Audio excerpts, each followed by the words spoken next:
Hello বন্ধুরা, আজ আমি সোমবারে রাত্রিবেলা নিরামিষ ঘুগনি করছি। এই ঘুগনি কড়াই সেদ্ধ করে দিয়েছি একটা আলু দিয়ে। আর এখানে মশলাটা আদা, টমেটো, হলুদ সব দিয়ে মশলাটা কষেছি।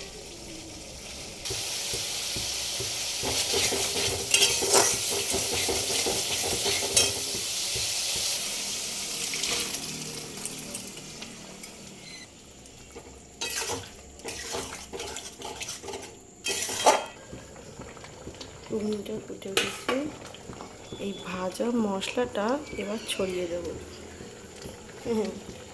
এই মশলাটা কে কে দাও বন্ধুরা, একটু বলবে ঘুগনিতে। এই স্বাদটাই পাল্টে যাবে এই ঘুগনি, এই ভাজা মশলাটা দিলে এত সুন্দর খেতে লাগে। ভাজা মশলা দিও বন্ধুরা।